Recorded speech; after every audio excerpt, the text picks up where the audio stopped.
انتہائی افسوسناک خبر ہے کہ پٹیدن میں بچے بھوکے دیکھ کر ماں پھندے سے جھول گئی۔ ارشاد بی بی کے گھر غربت کے ڈیرے، کئی روز سے کچھ نہیں کھایا تھا، حکومت سے اپیلیں بھی کیں۔ اچھا، یہ ارشاد بی بی کے 4 بچے ہیں اور نابینا شوہر ہیں، نابینا، ٹھیک ہے، 35 سال کی ہیں یہ، اور یہ مہران ہائی وے پٹیدن امن چوک کے رہائشی ہیں، اور یہ خود تو بچوں کی بھوک اور پیاس برداشت نہ کر سکیں، خود کئی روز بھوکی بھی نہیں، اور اس کے بعد انہوں نے بالآخر موت کو گلے لگا لیا۔ اب ان کے بچوں کا اللہ ہی پرسان حال ہے، اور ہمیں سوچ بچار کرنے کی ضرورت ہے کہ ہم کس رخ پہ جا رہے ہیں۔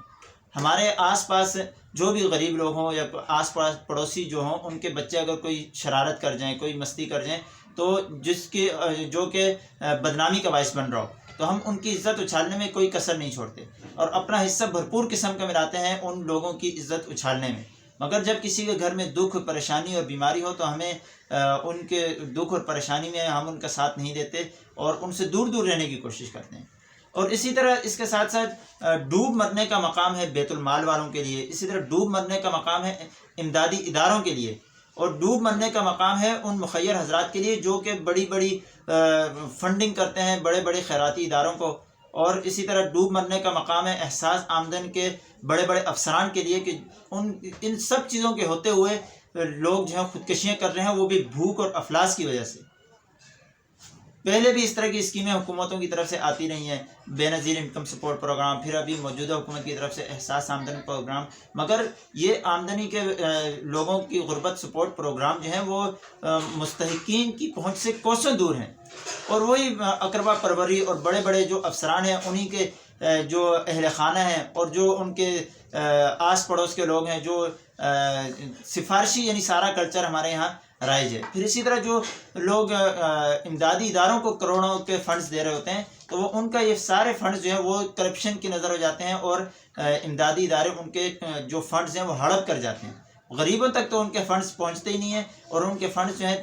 تھوڑا بہت وہ خرچ کر دیتے ہیں، جو کہ شہروں میں ہی خرچ ہوتا ہے، تاکہ امدادی اداروں کے جو خرچ ہے وہ لوگوں کو، جو امداد کرنے والے لوگ ہیں، انہیں نظر بھی آ سکے۔ اور دوسرا جو ہے وہ تشہیری مہمات پہ خرچ ہوتا ہے، اور زیادہ تر ان کا جو خرچ ہے وہ ان کے انتظامی اخراجات اس قدر زیادہ ہوتے ہیں۔ تو مخیر حضرات کو چاہیے کہ جس طرح شاہد افریدی صاحب نے کرونا کے دوران بلوچستان کے دور دراز علاقوں میں جا کر اور مختلف ملک کے دوسرے علاقوں میں بھی جا کر انہوں نے خود سے لیڈ کیا اپنے امدادی پروگرام کو، اسی طرح لوگوں کو خود سے اس طرح کے پروجیکٹس کرنے چاہیے، اور خود لوگوں مستحقین تک پہنچنے چاہیے، ورنہ قیامت کے دن ان غریب لوگوں کا ہاتھ ہوں گے اور ہمارے گربان ہوں گے کہ ہم بھوک اور افلاس سے مر رہے تھے، اور آپ جو ہے نا شہروں میں اور بڑے بڑے ہوٹلوں میں بیٹھ کے عیاشیاں کر رہے تھے۔ تو امید ہے کہ یہ ویڈیو آپ لوگوں کو پسند آئے گی، اور اس ویڈیو کا مقصد یہی ہے کہ جو اس طرح کے مخیر حضرات ہیں، جو بڑے بڑے اس طرح کے پروجیکٹس اور امدادی اداروں کے کرتا دھرتا ہیں، احساس آمدن پروگرام کے کرتا دھرتا ہیں، بیت المال کے کرتا دھرتا ہیں، ان تک ہماری یہ کاوش ہے کہ ان تک یہ ویڈیو پہنچے، اور وہ اپنی پالیسیز اس طرح کی بنائیں کہ غریب لوگوں تک ان کے یہ پروگرام جو ہے پہنچ سکیں، اور غریبوں کا اس کا کوئی فائدہ ہو سکے۔